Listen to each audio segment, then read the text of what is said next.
러시아는 크림반도에서 모든 것을 다 본 줄 알았을 겁니다. 그 요새는 이미 우크라이나의 드론이 보급로를 망치면서 오히려 부담이 되어버렸습니다. 해상 운송을 산산조각냈고, 그리고 매일 밤 크림반도 전역을 돌아다니며 방공망, 저장고 등 목표물을 파괴하는 듯 했습니다. 하지만 러시아는 우크라이나가 늘 더 많은 비장의 수를 가진다는 걸 알아야 합니다. 방금 본 건 정말 대단한 수였습니다. 우크라이나 오메가 부대 잠수부들이 상상도 못한 일을 해냈습니다. 벽진 깊은 곳에서 작전을 수행하며 그들은 할리우드 각본가도 떠올려냈다면 뿌듯할 만한 일을 해냈습니다.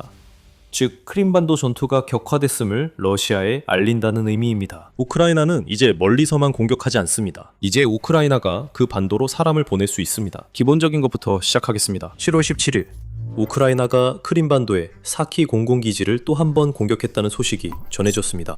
이는 한 달 사이에 사키 공군기지를 네 번째로 공격한 것이었습니다. 그리고 이번 공격은 상당한 피해를 입혔습니다. 우크라이나 요원들은 공격할 순간을 기다리고 있었습니다. 우크라이나는 러시아 항공기가 경납고에 있을 때 공격 대신 우크라이나의 작전 요원들은 그 항공기들이 활주로로 이동하기 시작하도록 내버려 두었습니다. 러시아의 꼭두각시들에게는 헛된 희망이었죠. 우크라이나가 기다리는 사이 Su-24M 한 대가 활주로에 나왔습니다. 비행기 이륙 직전 우크라이나 드론이 공격했습니다. 두 대의 드론이 Su-24M을 정확히 타격해 우크라이나 드론이 얼마나 효과적으로 발전했는지를 보여줍니다. 첫 번째, 드론이 Su-24M의 기수 부분을 명중시켜 산산조각냈습니다. 조종사는 몇 인치 거리에서 지켜보고 있었습니다. 기수가 산산조각 날 때 우크라이나 두 번째 드론이 연료 탱크를 맞춰 러시아 전투기를 완전히 파괴했습니다. 영상은 이미 공유되었습니다. 우크라이나가 자신들이 했다고 주장한 일을 실제로 해냈다는 데에는 의심의 여지가 없습니다. 우크라이나 드론이 Su-24M을 조준하는 장면을 볼 수 있습니다. 급강하 후 명중하는 모습입니다. 한 번에 러시아의 크림반도 공중작전이 더 비싸졌습니다. 크렘린은 방금 잃어버린 Su-24M을 대체할 전투기를 전쟁 중인 크림반도로 급히 찾아보내야 하기 때문입니다. 하지만 이게 진짜 이야기는 아닙니다. 한 달 만에 네 번째로 사키를 공격한 것은 기본적인 면만 봐도 인상적이었지만 이번 공격은 우크라이나가 크림반도에서 했던 기존 공격과 달랐습니다. 보통 이런 종류의 공격에 대해 보도할 때는 본토에서 발사된 드론이나 혹은 흑해의 해상 드론에서 발사된 드론에 대해 이야기하곤 했습니다. 이번에는 아니었습니다. 우크라이나의 최근 성공은 기존 드론 운용자가 아닌 이들에 의해 이루어졌습니다. 영화에 나올 법한 이야기답게 우크라이나는 사키 공군기지를 공격하기 위해 전투 잠수부들을 직접 크림반도로 보냈습니다. 그 잠수부들은 우크라이나 국가방위군 오메가 특수부대 센터 소속입니다. 그리고 그들은 일반 우크라이나 군인이 수행할 수 없는 임무를 수행하도록 훈련받았습니다. 오메가는 특별합니다. 우크라이나의 러시아와의 전쟁에서 좀처럼 주목받지 못하지만 오메가 요원들은 우크라이나가 자랑하는 최고의 정예 요원들입니다. 오메가라는 이름을 가진 특수부대 센터에는 8개의 부대가 있습니다. 모든 부대는 오메가라는 이름을 사용하며 이는 결속력과 그림자 속에 머무는 능력을 상징합니다. 오메가의 임무는 단순합니다. 테러와 무장 침공에 맞서 싸워 우크라이나의 국가 안보와 방위를 보장하는 것입니다. 푸틴의 소위 특별 군사작전이라는 맥락에서 이는 러시아 것은 뭐든 찾아 파괴하라는 뜻입니다. 우크라이나 정예 요원만 오메가 부대에 들어갈 수 있습니다. 이 부대에는 약 501명에서 1500명 사이의 요원들이 있는 것으로 추정됩니다. 밀리터리랜드에 따르면 그리고 그 모든 요원들은 고도로 훈련된 전문가들입니다. 공수부대원, 기갑전 전문가, 그리고 경력 내내 아주 특정한 상황을 위해 훈련해온 이들이 오메가에 합류하게 됩니다. 또한 전투 잠수부도 있습니다. 사키쇼의 주인공들이죠. 오메가가 사키에서 수행한 잡전의 정확한 성격에 대해서는 우리가 많이 알지 못합니다. 그건 당연한 일입니다. 오메가 같은 기관이 비밀작전의 모든 세부 사항을 나중에 공개할 리는 없으니까요. 결국 한 번 성공한 전략은 러시아가 그 방법을 정확히 모르는 한 다시 통할 수 있으니까요. 우크라이나 국가방위군 사령관 올렉산드르 피브넨코의 텔레그램 게시물 덕분에 약간의 정보를 알 수 있었습니다. 7월 16일 게시물에서 피브넨코는 말했다. 오메가 특수작전센터의 특수부대가 일시적으로 점령된 크림반도의 사키군 비행장에서 러시아의 수호이 24M 폭격기를 파괴했습니다. 이 성공적인 작전은 오메가 특수작전센터의 전투 잠수부들에 의해 수행되었습니다. 이들은 다시 한번 적의 후방 깊숙한 곳에 있는 목표물에 대해 고정밀 타격을 수행할 수 있는 능력을 입증했습니다. 유나이티드 24 미디어에 따르면 이 작전 준비에 3주가 소요됐다고 합니다. 그리고 이 작전은 우크라이나 공군과 보안국의 지원으로 수행되었습니다. 피브넨코는 이어서 이 작전이 어떻게 이루어졌는지에 대한 몇 가지 세부 사항을 공유했습니다. 트적식별은 잠수부들의 공격이 있기 며칠 전에 이루어졌습니다. 국가방위군은 러시아가 사키에 수호이 24M을 보유하고 이를 우크라이나 본토를 향해 미사일을 발사하는 데 사용했을 가능성을 알고 있었습니다. 계획은 오메가 특수부대가 크림반도 자체에 침투하는 작전을 준비하면서 이어졌습니다. 그들은 그곳에서 드론으로 수호이 24M을 타격하려 했습니다. 하지만 그 외에는 전투 잠수부들의 활동에 대해 우리가 아는 바를 바탕으로 추정할 수밖에 없습니다. 그 잠수부들은 반드시 크림반도로 파견되어야 했습니다. 순찰정이나 소형 잠수정으로 눈에 띄지 않게 이동했을 수도 있습니다. 그들은 드론을 발사한 뒤 탈출할 수 있는 크림반도의 해안 지역까지 이동하는 어려움도 감수해야 했을 것입니다. 그리고 잊지 마세요. 그들은 드론도 운반해야 했습니다. 이 모든 것을 하면서 작전의 항법 문제도 처리해야 했는데 여기에는 수중에서 헤엄치는 것도 포함됩니다. 목표 지점에 도달하기 위해 조수와 해류에도 대응해야 했습니다. 조금만 실수해도 큰 대가를 치렀을 겁니다. 잘못된 해안 지점에 도착했다면 작전이 시작도 하기 전에 끝났을 수도 있습니다. 물론 그 전투 잠수부들은 임무를 수행하는 데 도움이 되는 장비를 갖추고 있었을 겁니다. 이 역할을 맡는 많은 사람들은 이제 방수 태블릿을 사용할 수 있습니다. GPS와 도플러 위성 위치 지정을 통해 항법 지원을 제공합니다. 하지만 그 일은 여전히 대단했습니다. 크림반도에 침투해서 정확한 타이밍에 사키에서 드론 공격을 감행하고 그리고 다시 빠져나와야 했습니다. 우리가 이들을 전문가라던 이유 이제 알겠죠? 이런 작전의 전례가 있습니다. 러시아가 우크라이나를 침공한 초기 시절에 러시아는 짧은 폭격 끝에 뱀섬을 점령하는 데 성공했고 그 과정에서 러시아 침공군이 섬을 떠나라고 명령하자 우크라이나 국경수비대가 사실상 러시아군에게 욕설을 퍼부은 뒤에 포로로 잡혔습니다. 뱀섬 점령은 러시아의 큰 승리였습니다. 러시아가 그 섬을 계속 점령했다면 서부 흑해의 그 섬은 방공망 배치의 최적의 장소였을 것입니다. 게다가 길이가 1km도 안 되는 이 섬은 우크라이나가 상선을 흑해를 통해 국제 해역으로 보내는 항로 중 하나에 위치해 있었습니다. 러시아는 뱀섬을 점령하자마자 수작을 부리기 시작했습니다. 2022년 6월 30일 푸틴의 군대는 철수를 발표했습니다. 이는 우크라이나에 대한 선의의 제스처라고 했습니다. 오스프리 출판사 보도입니다. 우크라이나는 러시아군이 떠난 것을 믿지 않았습니다. 우크라이나를 지배하려는 나라에 선의가 있을 수 있나요? 그래서 2022년 7월 7일 우크라이나 제73 해상특수작전센터의 전투 잠수부들이 출동하게 되었습니다. 수중 차량을 이용해 비밀리에 뱀섬에 접근하면서 영국 특수 보트전대에서 훈련을 받은 그 잠수부들은 상륙하여 러시아의 주장이 사실인지 확인하기 위해 뱀섬을 점검했습니다. 역시나 곧 러시아 군함들이 접근하기 시작했어요. 러시아의 선의는 푸틴이 자기 나라의 미래를 생각하는 범위만큼밖에 미치지 않는다는 것을 우크라이나에 보여주고 있습니다. 잠수부들은 후퇴했습니다. 하지만 설계도는 이미 마련되어 있었습니다. 수년간 우크라이나 전투 잠수부들은 킴번 곳 공격에 참여해왔습니다. 이곳을 통제하면 흑해 해상교통과 드니프로 강에 대해 어느 정도 통제권을 가질 수 있습니다. 그 잠수부들은 경험이 많습니다. 우리는 그 경험이 크림반도 사키 공군기지에서 시험됐다고 믿습니다. 그리고 우크라이나 잠수부들은 그 시험을 훌륭히 통과했습니다. 하지만 이 모든 것의 대부분은 여전히 추측에 불과합니다. 오메가는 비밀을 밝히길 원하지 않으며 그래선 안 됩니다. 우크라이나 국가방위군이 공개하지 않은 사키 작전에 대해 우리가 아는 점이 있습니다. 하지만 이후에 보도된 내용입니다. 한도를 바꿀 만한 정보를 밝히기 전에 지금 밀리터리 쇼를 시청 중임을 알려드립니다. 저희 채널에서 인사이트를 얻으셨다면 앞으로 더 많은 콘텐츠도 기대해주세요. 구독 버튼을 누르고 알림벨을 눌러서 앞으로 올라올 영상도 꼭 확인하세요.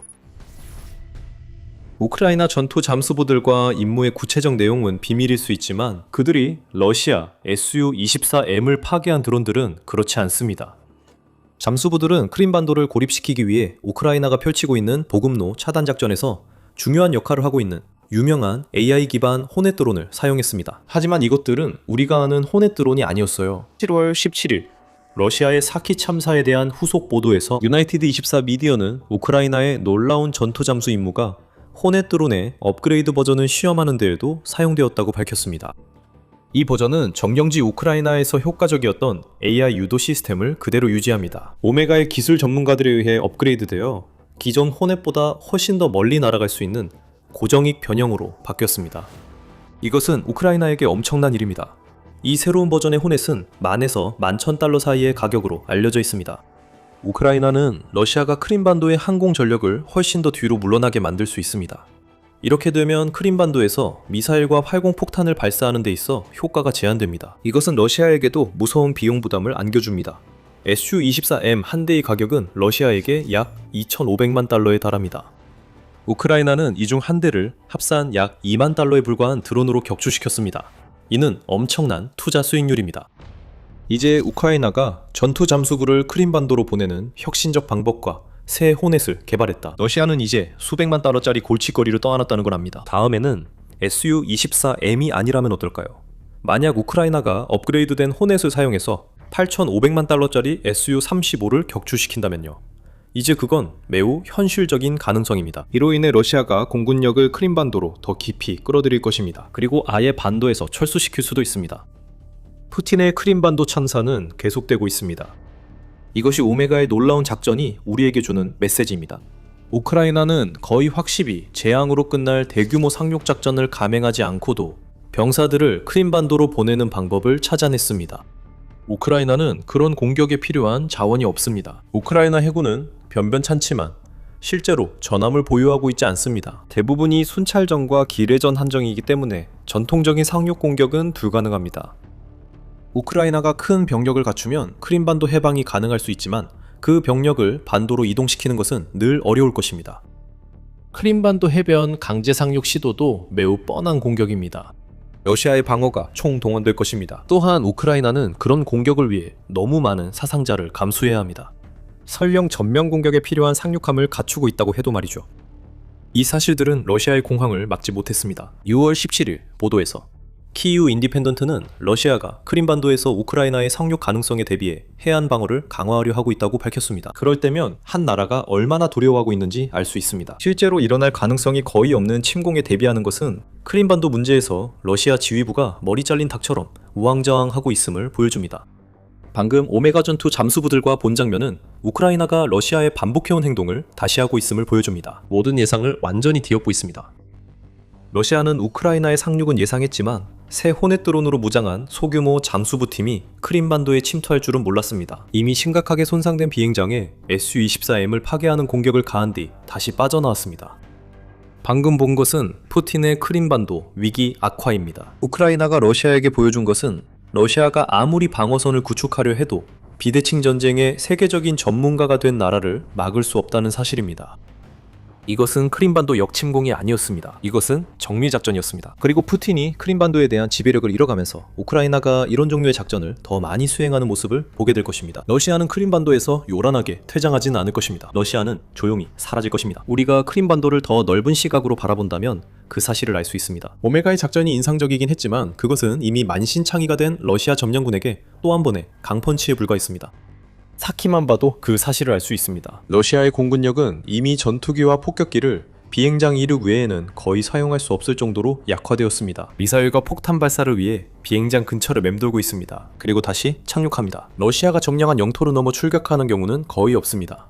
이는 우크라이나가 이미 러시아의 비행기 438대와 헬리콥터 354대를 파괴한 것과 관련이 있을지도 모릅니다. 이는 우크라이나가 7월 20일에 보고한 내용입니다. 사키와 같은 비행장은 이제 러시아 전체 공중작전의 생명줄이 되었습니다. 만약 그 비행장들이 안전하지 않다면 크림반도를 이용해 우크라이나를 공습하려는 푸틴의 전략은 심각한 위기에 처하게 됩니다. 그리고 사키는 이미 안전하지 않습니다. 완전히 말이죠. 앞서 언급했듯이 사키 공군기지에서 Su-24M을 파괴한 오메가 작전은 우크라이나가 지난 한 달간 수행한 4차례 작전 중 하나입니다. 불과 몇 주 전인 7월 3일 키이우 포스트는 사키 공군기지가 드론 공격을 받아 Su-30과 Su-24M을 포함해 7대의 항공기가 파괴되거나 손상될 정도로 강력한 공격이었다고 보도했습니다. 그 공격은 또 다른 공격에 이어 발생한 것이었습니다. 며칠 전 우크라이나 드론이 사키 경납고를 5번 타격한 것이 확인됐습니다.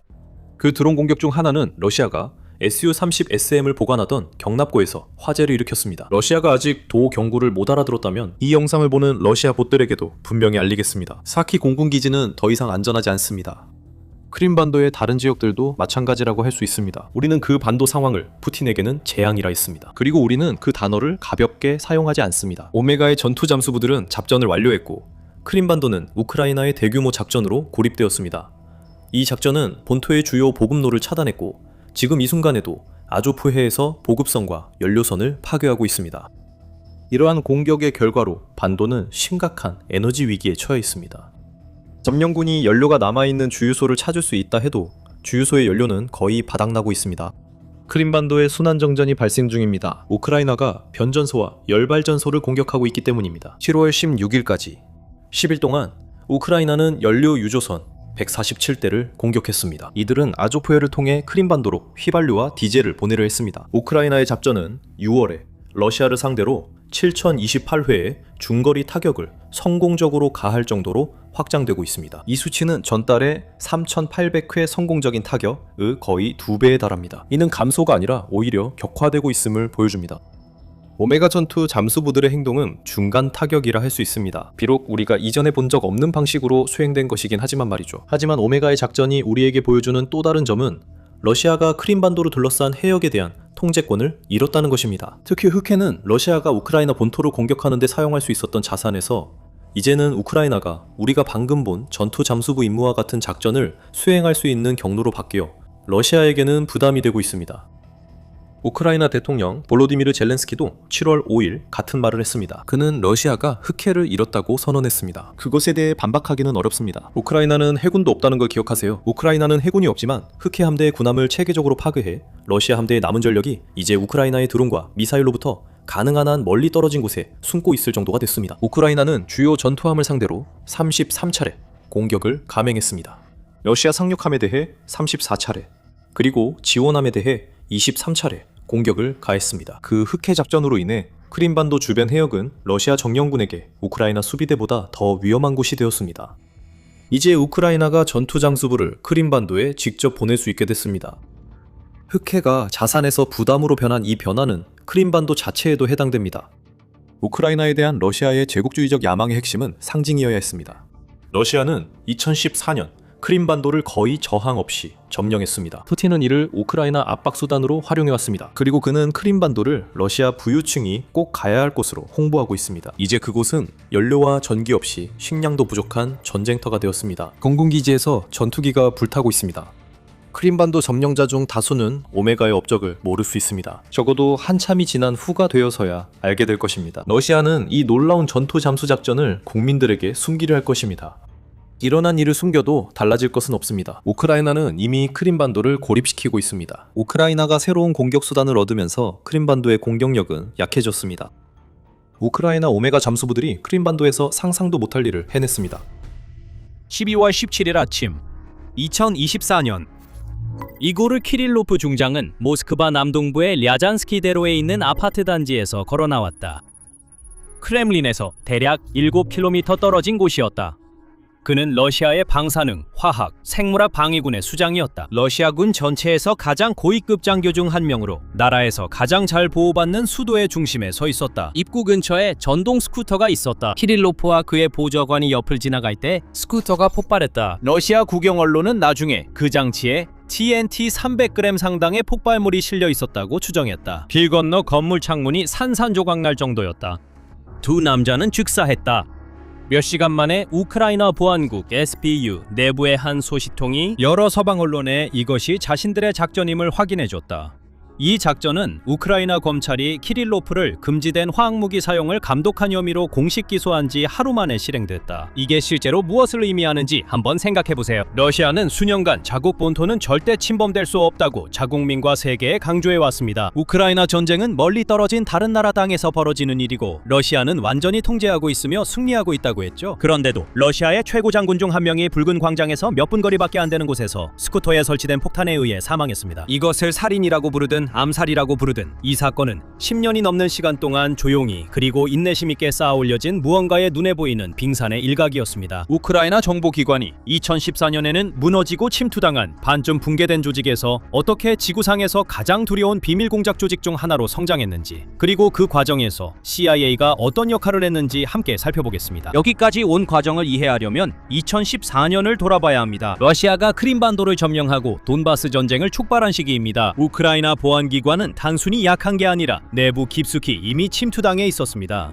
실제로 루안스크에 있는 SBU 본부는 돈바스 자체의 위치에 있었죠. 2014년 4월 돈바스 전쟁의 서막에서 습격을 당했습니다. 마렉 시비에체의 한 분석에 따르면 폴란드 내무보안국 요원이자 러시아 비밀정보기관 작전 전문가인 마렉 시비에체는 SBU가 이미 러시아 비밀정보기관에 침투당한 상태였다고 분석합니다. 그날의 기본 사실들은 논쟁의 여지가 없습니다. 2014년 4월 6일 군중이 지역 SBU 본부 건물로 몰려들었습니다. 그리고 모든 것이 끝났을 때 본부는 함락되었고 무기고는 텅 비어 있었습니다. 군용소총, 수류탄, 폭발물 등 전체 무기 비축분이 사라졌고 이는 곧 돈바스를 집어삼키고 전장을 촉발할 반란군을 무장시키기에 충분한 양이었습니다. 그리고 그 건물이 함락된 방식은 특이했습니다. 엘리트 알파 부대 요원들을 포함한 안에 있던 요원들은 심지어 자신의 권총마저 포기하라는 명령을 받았습니다. 무기고는 모형 지뢰로 봉쇄되어 있었습니다. 근처에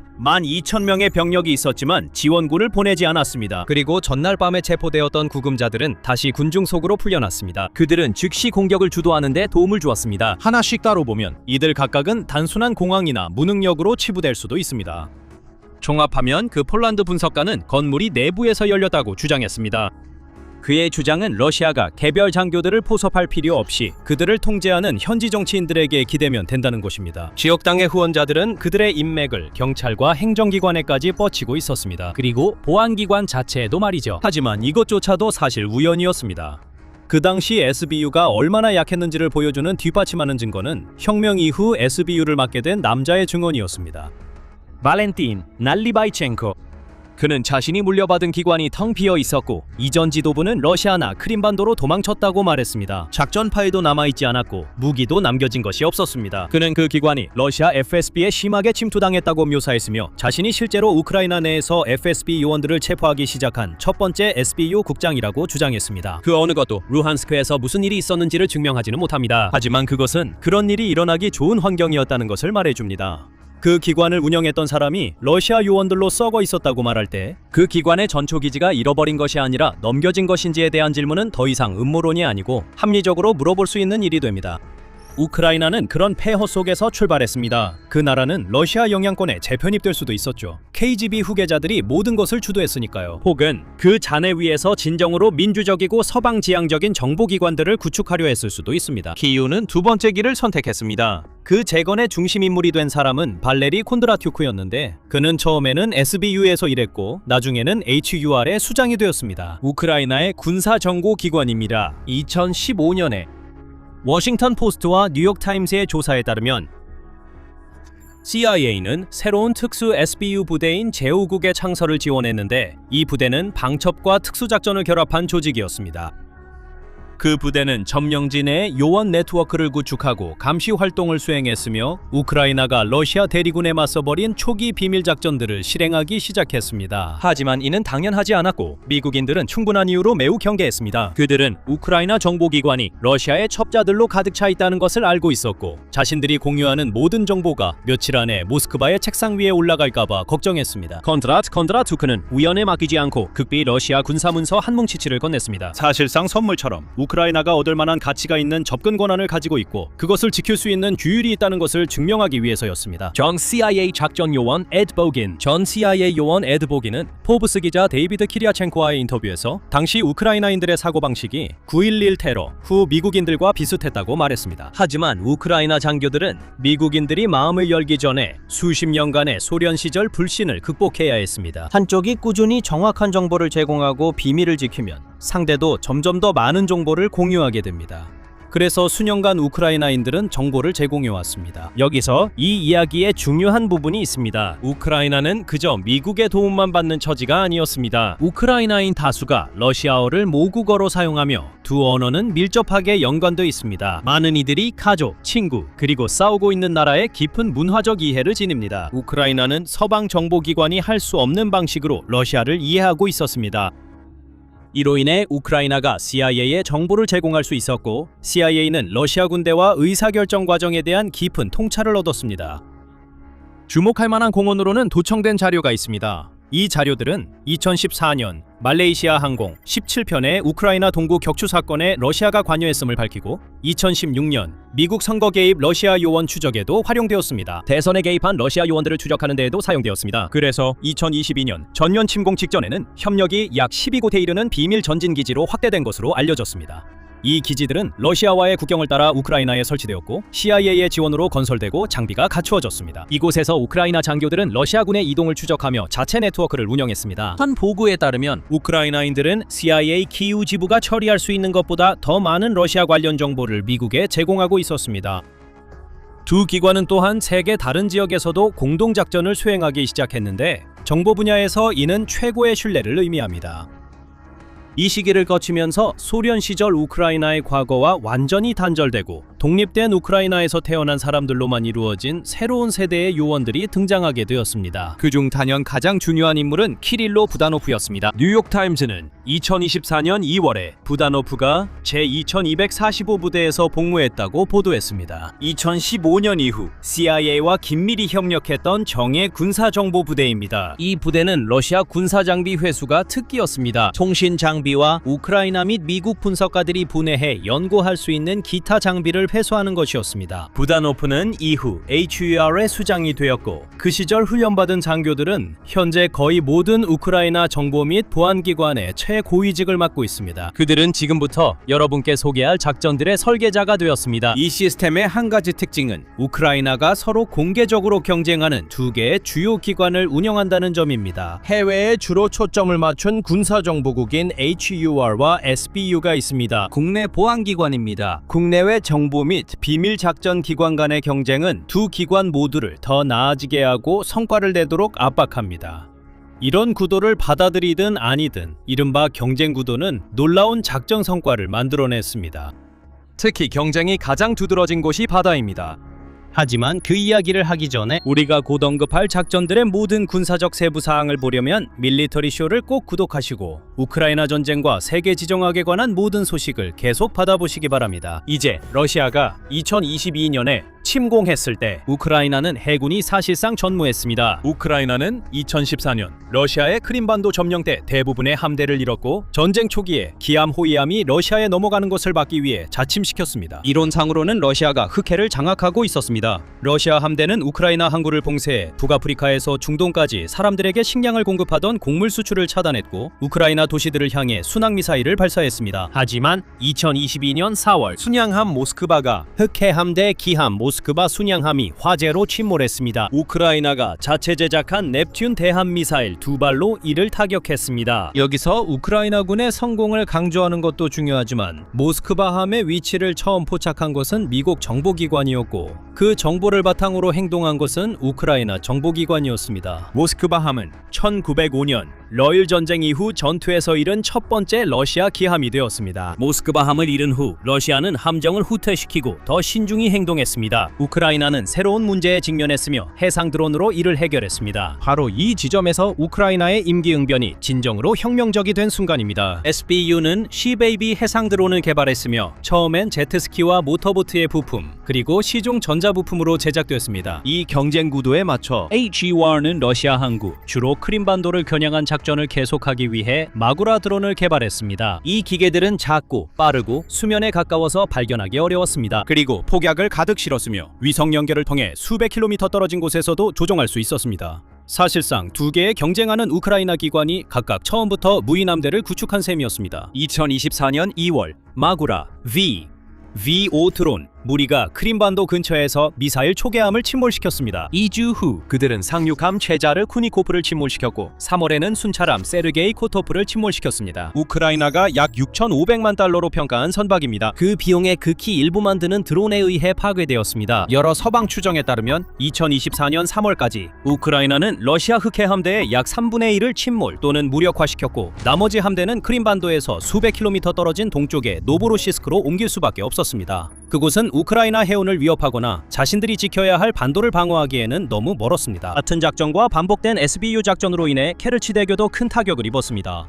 이 다리는 러시아와 점령된 크림반도를 잇는 상징적이자 물리적으로 중요한 연결고리로 푸틴이 2018년에 직접 트럭을 몰고 건너며 개통했던 곳입니다. 그리고 나서 드론들은 그 누구도 이전에 해본 적 없는 일들을 하기 시작했습니다. 2024년의 마지막 날 마구라 드론이 개조된 열추적 미사일을 발사해 크림반도 해안에서 러시아 Mi-8 헬리콥터 2대를 격추시켰습니다. 그것은 해상 드론이 군용 항공기를 격추한 역사상 최초의 일이었습니다. 그 다음 해 봄 우크라이나 당국에 따르면 업그레이드된 마구라 VV-7 이 미국산 사이드와인더 미사일을 장착하고 흑해 상공에서 러시아의 Su-30 전투기 2대를 격추시켰습니다. 하지만 그것은 우크라이나 정보기관이 전쟁 노력에 직접적으로 기여한 방법의 일부에 불과합니다. 큰 그림을 보려면 이제 다시 육지로 돌아와 키릴로프의 죽음이 그 일부였던 일련의 작전으로 시선을 돌려야 합니다. 그 죽음은 장구의 한 줄로 기록됐고 초기 몇몇 공격은 공식적으로 자신들의 소행이라고 밝힌 적이 없습니다. 2022년 8월 모스크바 근처에서 발생한 자동차 폭탄 테러로 러시아의 저명한 민족주의 이데올로그인 알렉산드르 두긴의 딸 다리아 두기나가 사망했습니다. 미국 정보당국은 이후 우크라이나 정부 일부 세력이 배후라고 평가했습니다. 이에 대해 우크라이나는 부인했습니다. 2023년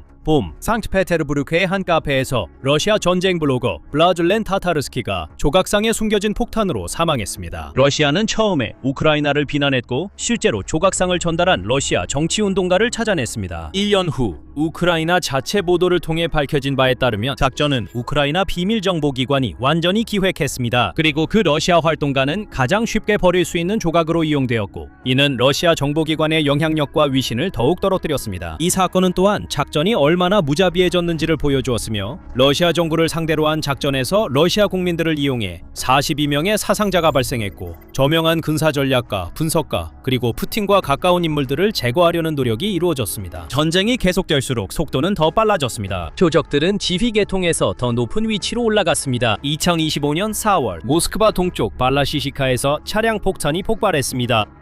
러시아 총참모부 주요 작전국 부국장인 야로슬라프 모스칼릭 중장이 사망했습니다. 그는 노르망디 형식 휴전회담에 참석한 적이 있습니다. 며칠 후 우크라이나 대통령 볼로디미르 젤렌스키는 우크라이나 대외정보국장으로부터 러시아 고위 인사들의 제거에 대한 보고를 받았다고 밝혔습니다. 그는 정의는 반드시 실현된다고 덧붙였지만 모스칼릭의 이름을 직접 언급하지는 않았습니다. 2025년 12월 모스크바에서 또 다른 자동차 폭탄이 터져 파이닐 사바로프 중장이 사망했습니다. 그리고 2026년 6월 다미르 다비도프라는 포병 지휘관이 같은 발라시시카 지역에서 사망했습니다. 모스칼릭이 사망한 곳에서 1km도 안 떨어진 곳이었습니다. 여러분은 이게 군사적으로 어떤 효과가 있는지 궁금할 수 있습니다. 장군 한 명 죽인다고 전쟁에서 승리하는 건 아닙니다. 그것은 타당한 평가입니다. 우크라이나인들은 여기에는 부분적으로 심리적인 가치가 있다고 주장합니다. 전범들이 책임을 지는 모습을 보는 우크라이나인들뿐 아니라 우크라이나의 작전 범위가 누구의 예상보다도 더 멀리 미친다는 걸 알게 되는 서방 대중에게도 해당된다는 것입니다. 하지만 더 냉정한 논리도 있습니다. 이 암살 사건들은 러시아 장교들에게 모스크바에서 군복을 입고 책상에 앉아 있다고 해서 우크라이나와의 전쟁을 꾸밀 안전한 곳이 아니라는 것을 보여줍니다. 이것은 러시아의 보안기관들이 막대한 자원을 내부 감시에 쏟게 만듭니다. 사람을 지키고 내부 유출자 색출에 집중하게 해 전선에 집중하지 못하게 합니다. 하지만 우크라이나의 비밀 정보 기관들도 우크라이나가 전장에서 보여준 가장 큰 반전의 토대를 마련했습니다. 제5국과 국방정보총국, 점령지 내부에 구축한 요원 네트워크는 목표 정보를 우크라이나군에 전달해 정교한 드론과 새로 개발된 미사일로 정밀한 장거리 타격을 가능하게 했습니다. 그리고 2024년 8월 우크라이나가 국경을 넘어 쿠르스크로 진격해 전 세계를 놀라게 했을 때 제2차 세계대전 이후 처음으로 외국 군대가 러시아 영토를 점령한 사건에서 정보기관의 정찰로 지역의 작전상 결함이 드러났습니다. 은밀한 전쟁과 정규전은 서로를 가능하게 했습니다. 우크라이나가 정보를 활용할 때마다 전선을 조금씩 더 밀어낼 수 있었기 때문입니다. 러시아 정보기관을 불안하게 하고 우크라이나 요원들이 다음 진격에 필요한 정보를 더 얻을 수 있게 했습니다. 이 모든 것이 2025년 6월 초 이제는 유명해진 스파이더 웹 작전에서 하나로 모였습니다. 나중에 18개월에 걸친 것으로 밝혀진 이 작전에서 우크라이나 요원들은 드론과 발사 장비를 러시아로 밀반입해 트럭에 실린 평범한 조립식 주택처럼 보이도록 만든 나무 오두막 안에 숨기고 있었습니다. 공격 당일 여러 러시아 공군기지 근처의 집결지에서 오두막 지붕이 열렸습니다. 목표 중 하나는 우크라이나에서 4,000지붕 이상 떨어진 시베리아 동부의 벨라야였습니다. 드론들이 대거 투입되어 러시아가 우크라이나 도시에 순항미사일을 퍼붓는 데 사용했던 95형 폭격기 2대와 22M3 폭격기 2대를 손상시켰습니다. 이 폭격기들은 핵미사일을 탑재할 수 있는 몇 안 되는 핵미사일 탑재 수단이었습니다. 우크라이나 보안국은 처음에 41대 항공기를 타격했다고 발표했습니다. 러시아의 전략 순항 미사일 탑재기 약 3분의 1을 무력화시켰으며 피해액은 약 70억 달러에 달한다고 밝혔습니다. 방위정보 회사 즈베즈다는 위성 영상을 이용해 이번 공격으로 약 12대의 항공기가 파괴되고 여러 대가 추가로 손상된 것으로 평가했습니다. 한 고위 나토 관계자는 항공기가 대략 10대에서 13대가 파괴되고 총 40대가량이 손상된 것으로 중간 수치를 제시했습니다. 또한 이번 작전으로 러시아 장거리 항공 전력의 약 5분의 1이 무력화된 것으로 추정했습니다. 어떤 숫자든 중요한 건 러시아가 이제 이런 폭격기를 생산하지 않는다는 점입니다. 그래서 모든 손실이 영구적이었고 러시아의 전력 투사 능력에 직접 타격을 입혔습니다. 그리고 비밀 정보기관이 벌인 마지막 작전은 러시아 경제를 겨냥한 것이었습니다.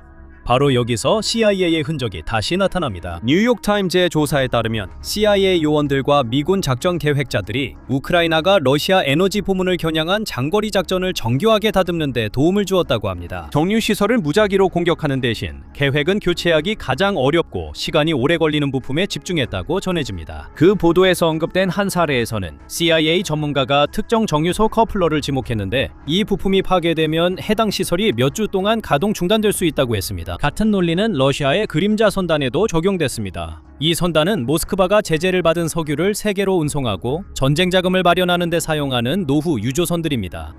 CIA도 그 작업의 일부를 지원하도록 승인받았습니다.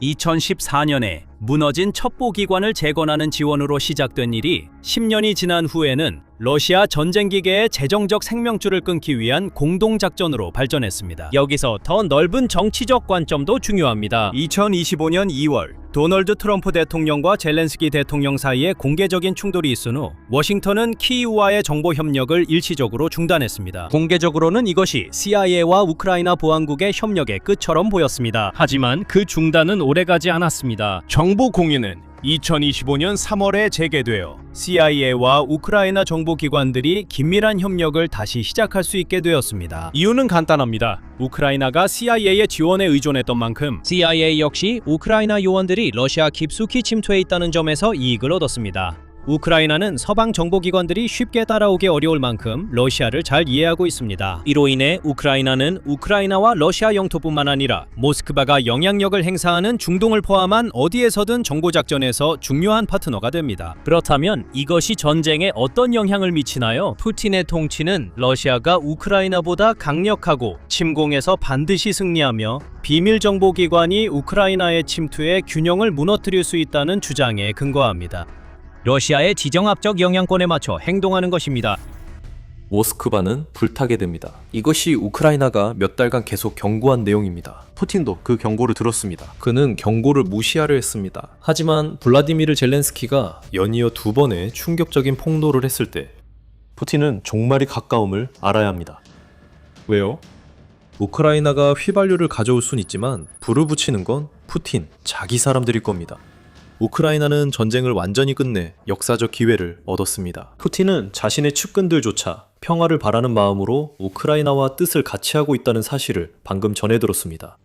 평화가 오지 않으면 우크라이나의 2번째 충격적인 소식이 푸틴이 압력에 굴복하지 않아도 결국 힘에 굴복하게 만들 것입니다. 우리는 측근들부터 시작하겠습니다. 그리고 이제 젤렌스키의 말을 직접 들어보겠습니다. 7월 10일 젤렌스키는 매일 그렇듯 저녁 연설을 했습니다. 그리고 그는 그 연설을 통해 푸틴에게 러시아 지도자의 심장에 비수를 꽂는 듯한 메시지를 보냈습니다.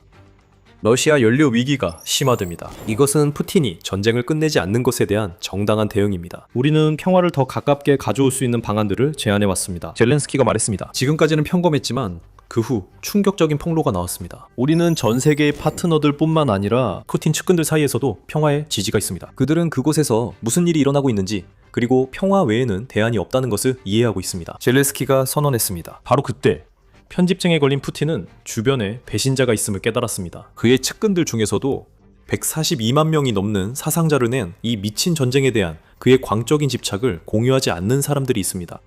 당황한 푸틴은 누가 배신했는지 궁금해할 겁니다. 한두 명일까요? 소수일까요? 모두입니다. 곧 추측할 겁니다. 하지만 솔직히 푸틴처럼 일부러 모르는 척하지 않는 지도자라면 놀랄 일이 아닙니다.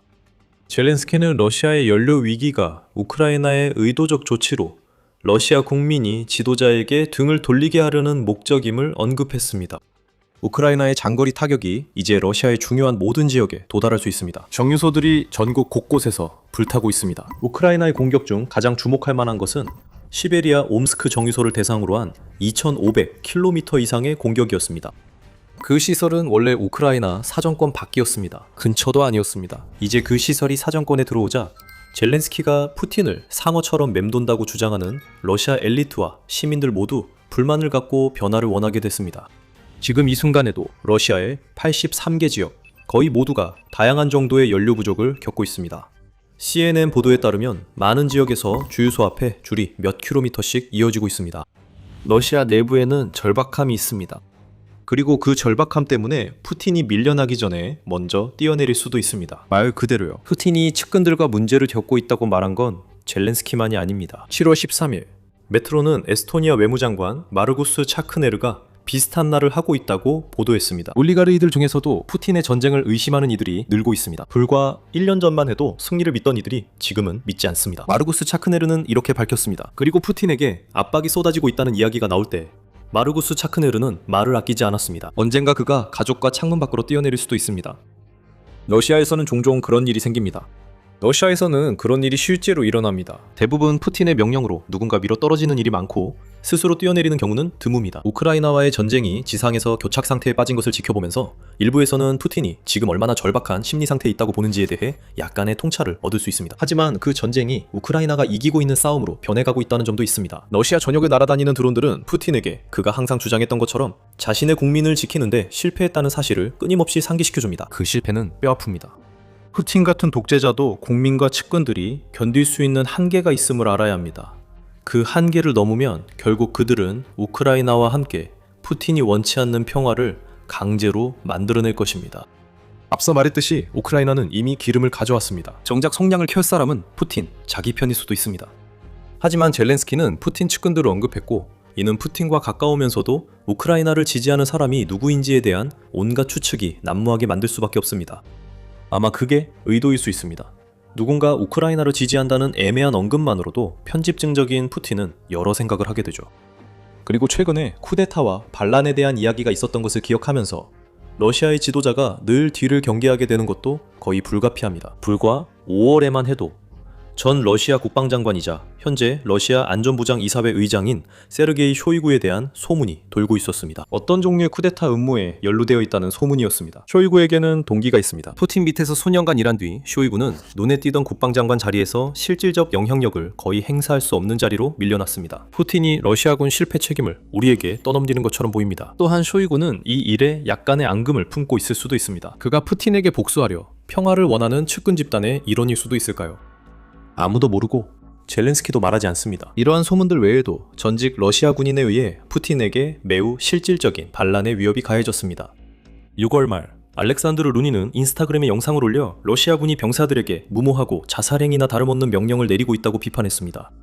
그는 군대에 학대가 많다고 주장했습니다. 루니는 푸틴과의 면담을 요구했습니다. 그는 반란이 일어나고 있다고 위협했고 소셜미디어에서 폭로한 이후 체포되었지만 루니는 자신이 단지 러시아 국방부와 보안기관의 고위 관계자들이 푸틴에게 전하고 싶어하는 메시지를 전달했을 뿐이라고 주장했습니다. 풀숲에 뱀이 더 많다는 말이죠. 푸틴을 상대로 음모를 꾸미는 조용한 측근들이 더 많다는 뜻입니다. 확실한 한 가지는 이런 모든 소문과 노골적인 불만 표출이 이어지는 가운데 푸틴이 자신의 경호를 더욱 강화했다는 점입니다. 조직범죄 및 부패보도 프로젝트에 따르면 크렘린궁은 쿠데타 소문으로 3월부터 비상경계에 들어갔다고 합니다. 푸틴을 직접 보좌하는 이들은 더 이상 휴대전화를 사용할 수 없고 대중교통도 이용할 수 없게 되었습니다. 푸틴이 그들이 외부의 영향을 받거나 푸틴의 위치 정보를 흘릴까봐 두려워하기 때문입니다. 푸틴을 보좌하는 모든 경호원, 요리사, 심지어 사진사의 집에도 러시아의 지도자가 항상 감시할 수 있도록 보안 카메라가 설치되어 있습니다. 푸틴은 두려워하고 있습니다. 그것만은 분명합니다. 그리고 이제 젤렌스키는 이미 무너질 위기에 처한 측근들로부터 지지를 받고 있다고 주장합니다. 푸틴의 편집증이 더 심해질 것입니다. 하지만 아무도 묻지 않는 질문이 있습니다. 젤렌스키가 진실을 말하고 있을까요? 젤렌스키가 푸틴의 측근들이 그를 배신하고 우크라이나와 평화를 강요하려 한다는 이야기를 전형 연설에 무심코 언급한 것은 푸틴의 편집증을 이용하기 위한 것일 수도 있습니다. 우크라이나는 푸틴이 자신을 보호하려 얼마나 극단적으로 행동하는지 알고 있습니다. 물론 엄청난 수준의 경호가 있습니다. 또한 푸틴이 대부분의 시간을 지하 벙커에 숨어서 보낸다는 보도들도 있습니다. 공개 석상에 나타나야 할 때만 모습을 드러낸다고 합니다. 물론 그 석상에 나온 인물이 푸틴이 아니라 대역일 가능성도 있습니다. 우크라이나 드론 공격이 푸틴이 벙커에 머무는 주된 이유로 꼽힙니다. 하지만 어쩌면 그 이유만은 아닐지도 모릅니다. 푸틴은 벙커에서 모든 것을 통제하며 측근 위협도 막을 수 있다고 생각할 수 있습니다. 크라우다즈는 푸틴이 요즘 암살 시도를 그 어느 때보다 두려워한다고 말했습니다. 가장 가능성이 높은 것은 드론에 의한 것이라고 합니다. 어쩌면 분노한 엘리트층 인사일 수도 있습니다. 4년 반 넘게 성과 없는 전쟁에 지친 인물로 이 전쟁은 푸틴의 자존심을 위한 것처럼 보입니다. 그리고 이제는 인공지능과 그로 인한 위협마저 푸틴의 정신을 잠식하고 있습니다. 이란의 전 최고 지도자 알리 하메네이의 암살 이후 암살이 가능했던 것은 이란 교통 카메라로 촬영된 수많은 영상을 인공지능으로 분석했기 때문이라는 소식이 전해졌습니다. 그 분석으로 미국과 이스라엘은 하메네이 위치를 알 수 있었습니다. 그리고 벙커버스터 폭탄이 이어졌습니다. 푸틴은 이제 자신에게도 똑같은 일이 일어날까봐 매우 걱정하고 있어서 가능한 한 최대한 숨으려고 하고 있다고 프랑스 24가 보도했습니다. 저희가 말하고자 하는 요점은 그 강권 지도자가 두려움에 가득 차 있다는 것입니다. 반면 젤렌스키는 그는 국민 앞에서 자주 최전선에 있거나 해외 방문으로 지지를 얻고 있습니다. 젤렌스키가 푸틴 측근을 언급한 것은 주변 모든 것을 두려워하는 러시아 지도자의 머릿속에 깊이 박힐 걸 알고 신중하게 심어둔 씨앗일지도 모릅니다. 측근들의 반란이 아예 없을 수도 있습니다. 만약 그렇다면 젤렌스키는 푸틴이 엘리트들과 전쟁을 벌이게 하려는 것일 수 있습니다. 만약 그런 일이 생기면 배신 가능성이 더 높아집니다. 러시아 지도자에겐 어느 쪽으로 가도 손해인 상황입니다. 이 일이 어떻게 되든 젤렌스키의 진실 여부와 상관없이 이는 푸틴의 편집증을 자극하는 대표적 사례입니다. 겁먹은 지도자들은 성급한 결정을 내립니다. 그들은 실수를 합니다. 젤렌스키는 그 사실에 의존할 수도 있습니다. 만약 우크라이나 대통령이 진실을 말한다면 그건 푸틴에게 훨씬 더 나쁜 일입니다. 그는 평화를 원하지 않습니다. 푸틴은 국민들이 그의 모든 터무니없는 결정을 지지하길 바랍니다. 푸틴이 믿어야 할 사람들이 뒤에서 우크라이나에 평화를 원한다고 전하고 있다는 사실을 알게 되면 그는 그 타격을 감당하지 못할 수도 있습니다. 젤렌스키가 방금 푸틴에게 메시지를 보냈습니다. 평화에 나서지 않으면 당신 측근들이 당신에게 그렇게 하도록 강요하거나 당신을 축출할 것입니다. 하지만 우크라이나도 푸틴이 듣지 않을 거랍니다.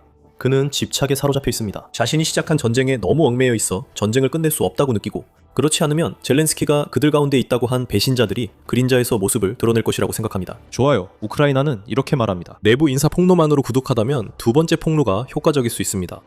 하지만 그 폭로가 무엇인지 밝히기 전에 여기는 밀리터리 쇼입니다. 우리는 헤드라인을 넘어 전체 이야기를 전합니다. 아직 구독하지 않으셨다면 앞서가기 위해 구독 버튼을 눌러주세요. 젤렌스키는 두 번째 폭탄 선언으로 푸틴에게 미래를 보여줬습니다. 푸틴이 평화를 받아들이지 않으면 우크라이나는 이미 어려운 그의 상황을 훨씬 더 악화시킬 것입니다. 그리고 우크라이나는 러시아를 뒤흔드는 종심 타격 작전을 공식적으로 제도화할 것입니다.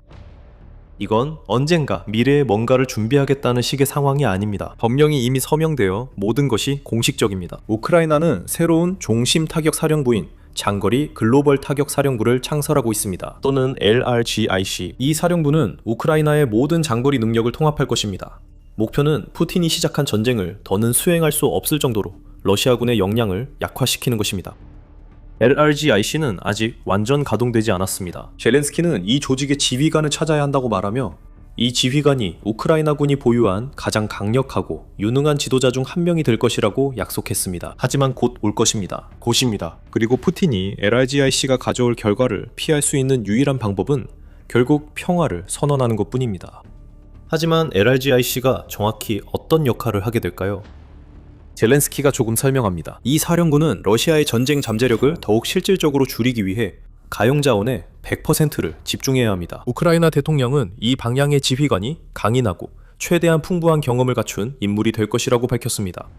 물론 이것만으로는 많은 정보를 알 수 없지만 우크라이나가 다양한 장거리 부대를 새 지휘 체계로 통합할 것임을 시사합니다. 이는 우크라이나가 전선 드론 부대를 통합한 무인 체계군 창설과 매우 비슷합니다. 그러한 중앙 집중화를 통해 정보 공유가 더 쉬워지고 러시아를 상대로 한 장거리 공격도 더 쉽게 계획할 수 있게 될 것입니다. 적어도 그것이 우리의 추정입니다. 젤렌스키는 별다른 정보를 공개하지 않고 있으며 푸틴의 측근에 대한 그의 주장과 마찬가지로 이미 벼랑 끝에 서 있는 러시아 지도자에게 더 큰 두려움을 심어주기 위한 의도적인 움직임으로 보입니다. 확실히 알고 있는 것은 LRGAC가 이미 러시아를 마비시키고 있는 장거리 타격 작전의 공식화라는 점입니다.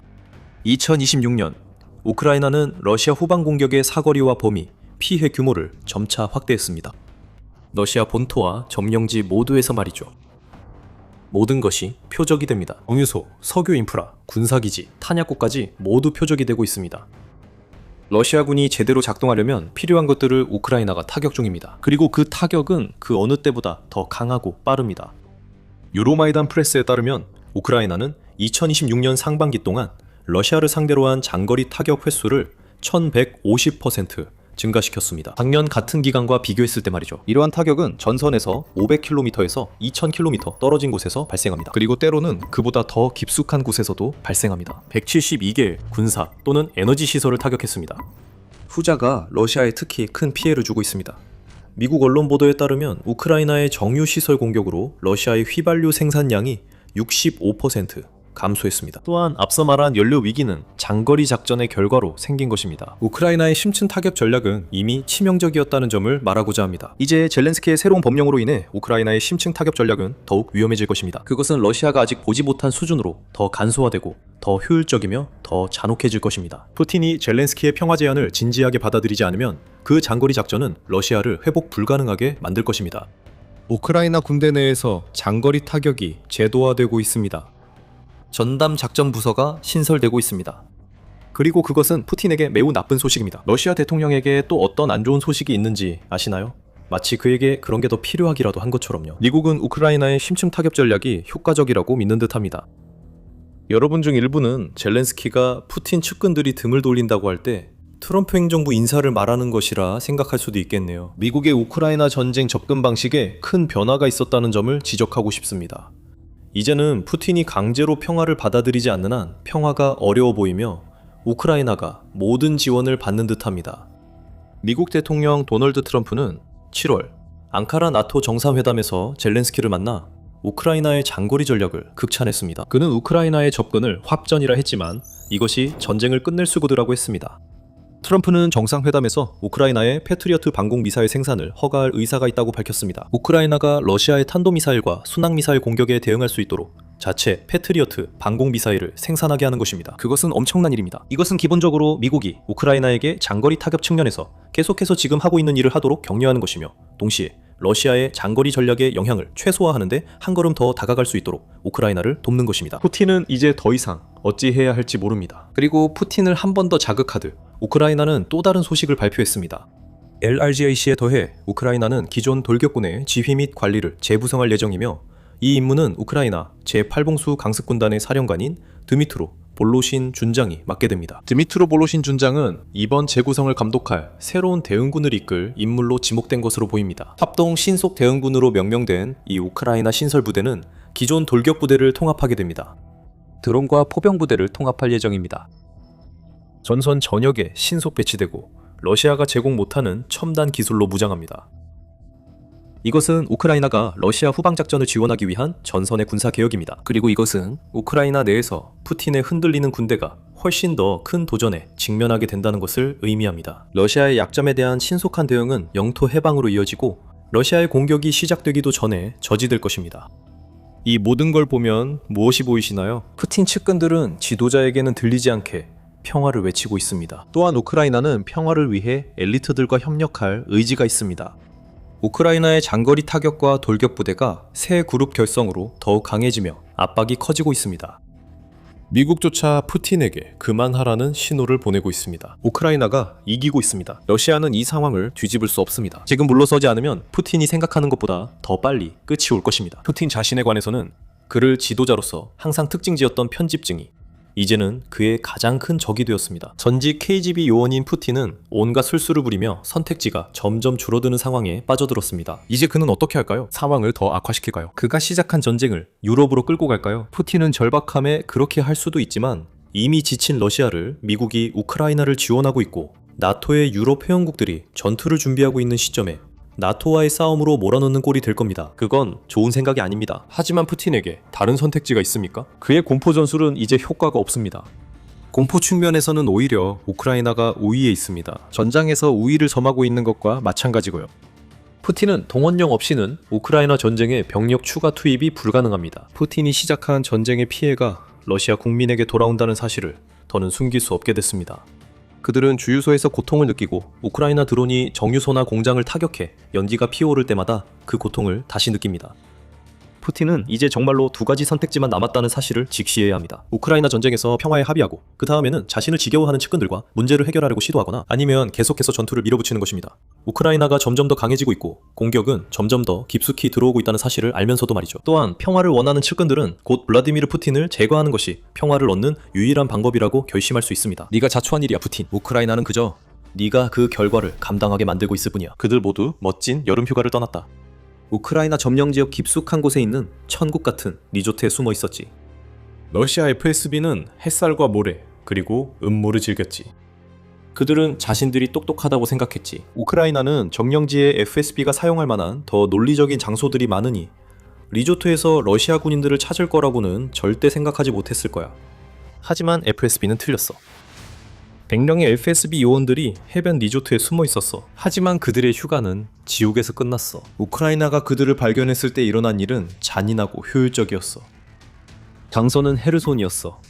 그곳에서 수십 명의 FSB 요원들이 주임이 있는 리조트 부지에 조정센터를 차렸지.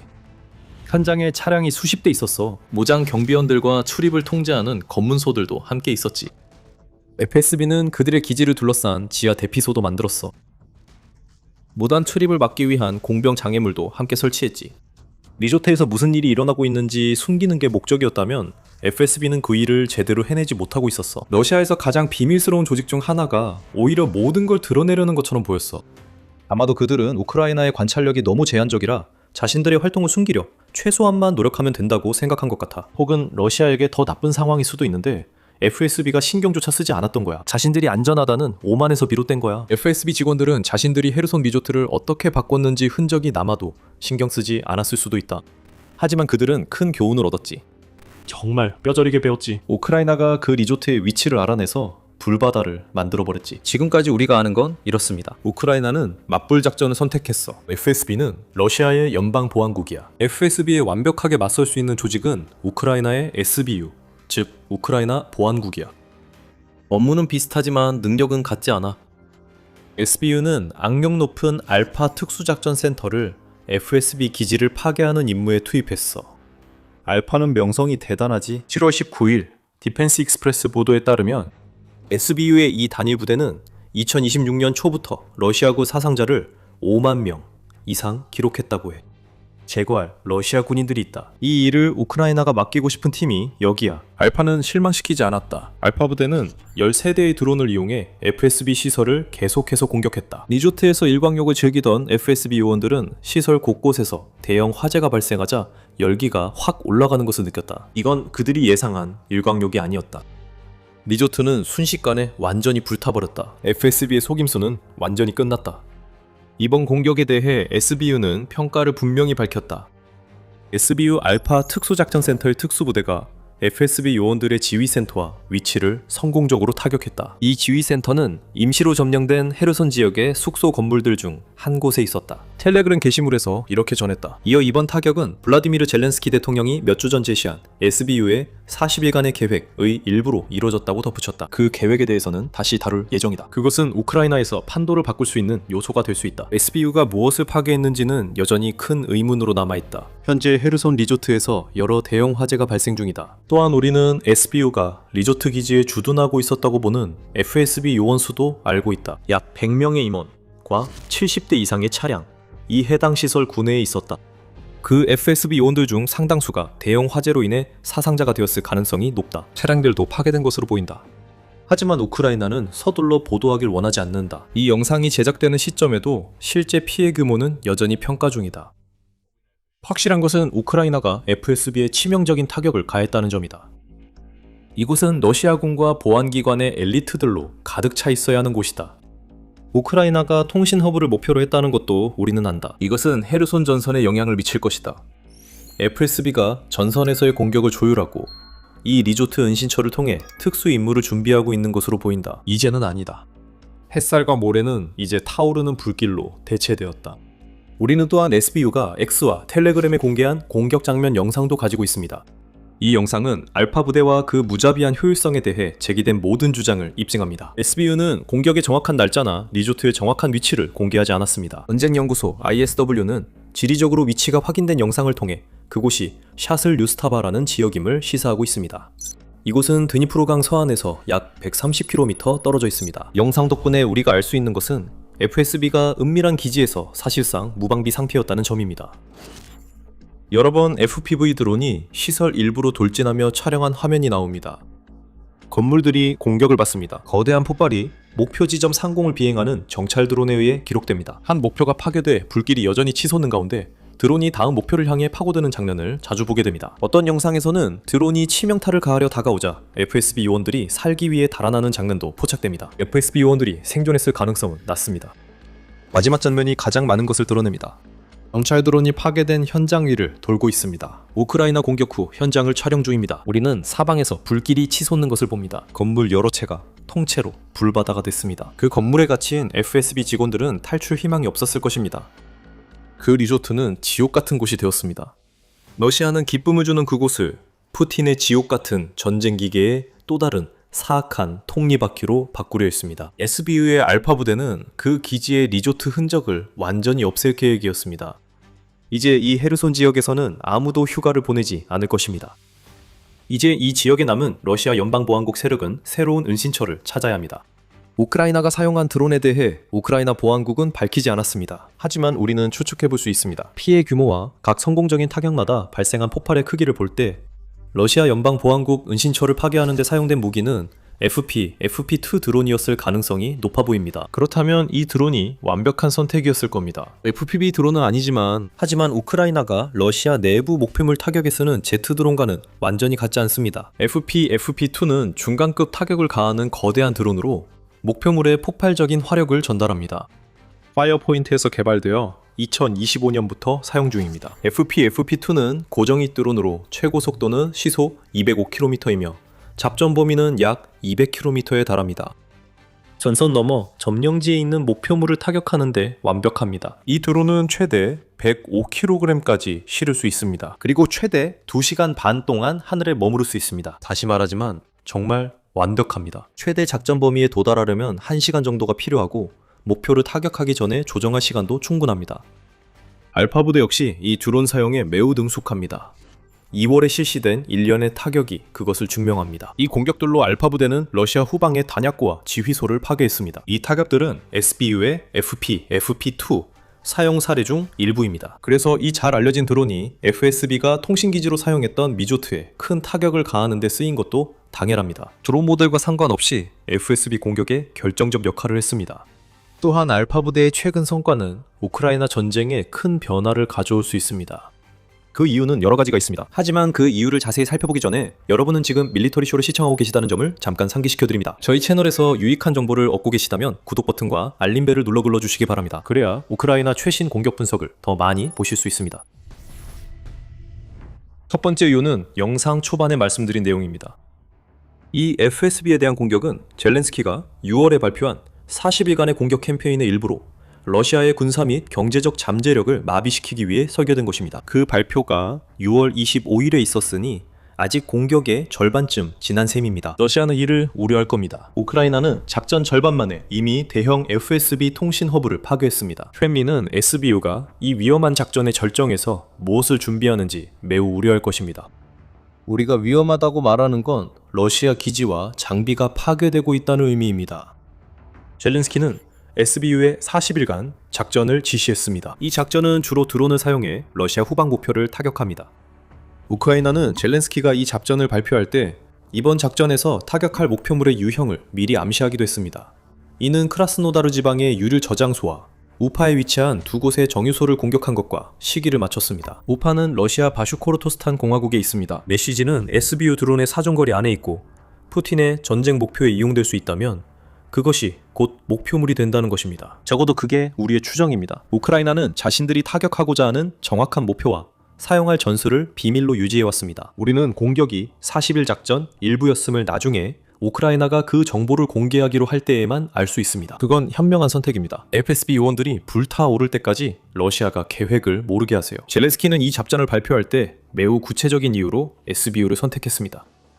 SBU는 여러 종류의 드론을 활용한 덕분에 몇 달 연속으로 전선에서 우크라이나의 진지를 가장 잘 보호하는 최고의 성과를 보여주고 있습니다.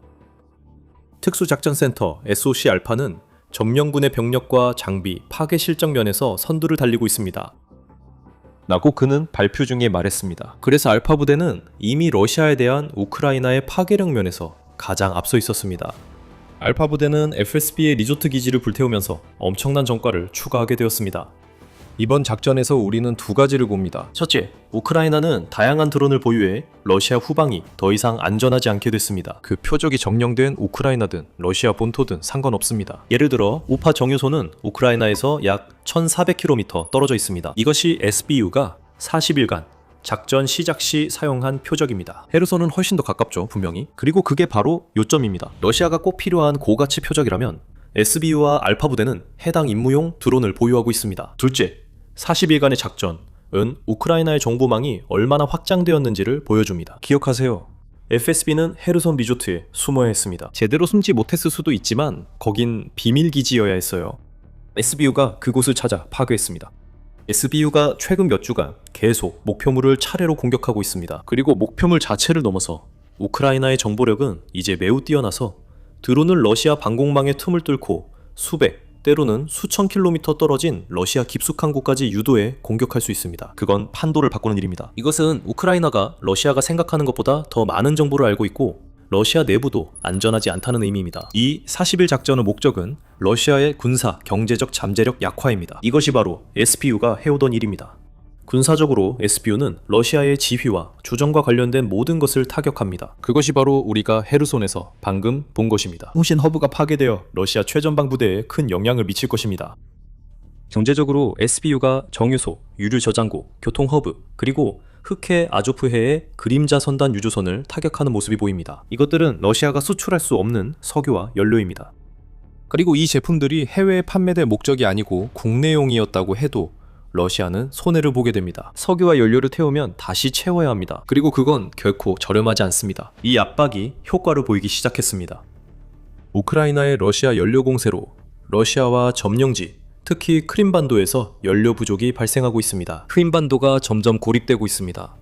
40일간의 공세는 푸틴이 겨울에 그의 군인들과 국민들에게 어떤 일이 닥칠지 바라보게 만드는 압박작전의 일환입니다. 지금 연료가 타고 있습니다. 또한 우크라이나는 날씨가 더 추워지면 에너지 인프라에 대한 공격을 이어갈 것입니다. 여기에는 우크라이나의 이해관계도 걸려 있습니다. 우크라이나는 겨울에 매우 춥습니다. 그리고 러시아는 우크라이나 에너지망을 공격함으로써 그 점을 이용해 왔습니다. 2025년 겨울은 우크라이나에게 특히 힘든 시기였습니다.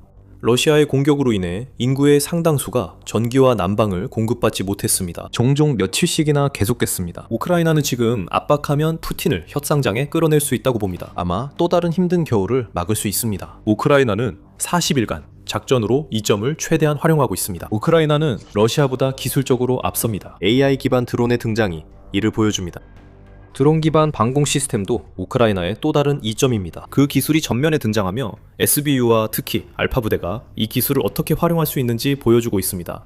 40일간의 작전이 계속되고 있다는 점은 이번 공격이 우크라이나의 잠재적인 게임 체인저가 될 수 있는 주요 이유입니다. 또 다른 이유는 우크라이나가 무엇을 타격했느냐는 점인데 FSB입니다. 공식적으로 FSB는 러시아 자체를 보호하기 위해 일하는 연방 집행기관입니다. 국가안보, 대테러, 국경보호 문제 모두 FSB의 관할을 속합니다. 푸틴을 현실과 상상의 위협에서 보호하는 것도 FSB의 임무입니다. 푸틴이 그림자 속에서 보는 위험 말입니다. 이 임무들 중 어느 것도 우크라이나를 공격하는 것과는 관련이 없지만 FSB는 바로 그 일을 해왔습니다. 이는 조직이 본래 해야 할 일에서 벗어난 행동입니다. FSB의 실제 활동은 러시아 주장보다 훨씬 불분명합니다. 2022년 8월 비즈니스 인사이더의 보도 덕분에 FSB가 최소 2019년부터 우크라이나 전면 침공을 준비해왔다는 것을 알고 있습니다. 그 기간 동안 FSB는 5배로 성장했습니다. 러시아의 이익 고호는 FSB의 진짜 목표가 아닙니다. 우크라이나 공격이 진짜 목표입니다. 러시아가 우크라이나를 굴복시킬 때까진 그렇습니다. 푸틴이 침공한 이후로 FSB는 민간 조직에서 군사 조직으로 진화했습니다.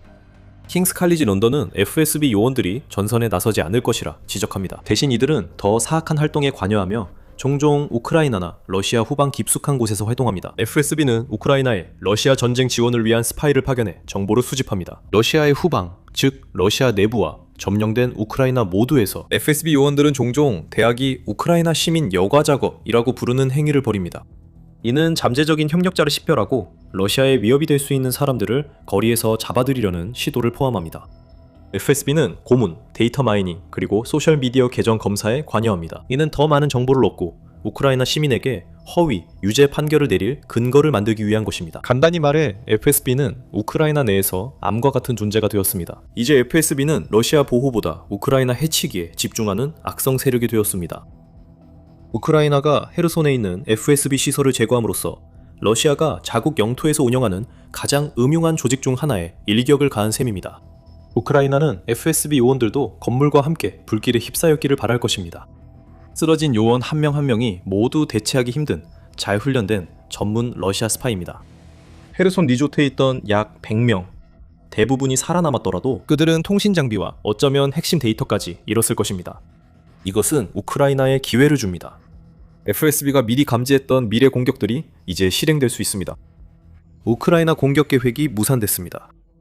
한동안 FSB는 헤르손에서 영향력을 잃었습니다. 그리고 이 지역에 대해 말하자면 이곳은 침공이 시작된 이후로 러시아에 의해 부분적으로 점령되어 왔습니다. 우크라이나는 헤르손에서 러시아의 활동 역량을 최대한 약화하려 합니다. 헤르손에서 FSB의 존재를 없애는 것은 큰 진전입니다. 이는 우크라이나가 헤르손에서 러시아를 약화시키려 취한 여러 제대로 보도되지 않은 조치 중 가장 최근 사례입니다. 로이터 통신은 6월 말 헤르손의 꼭두각시 주지사 블라디미르 살도는 우크라이나의 연료, 에너지 인프라소 공격으로 러시아 점령지의 전력이 끊겼다고 주장했습니다. 7월 20일 러시아의 공세 상황에 대한 보고서에서 전쟁연구소 ISW는 러시아와 우크라이나 양측 모두 헤르손 지역에서 지상군의 움직임이 있었다는 보도를 하지 않았다고 밝혔습니다. 그것은 우크라이나에게 좋은 일입니다. 이는 FSB 시설에 대한 공격이 있기 전부터 이미 교착 상태가 있었다는 것을 시사합니다. 이제 그 시설은 끝났습니다. 우크라이나가 반격 기회를 만들었을 수도 있습니다.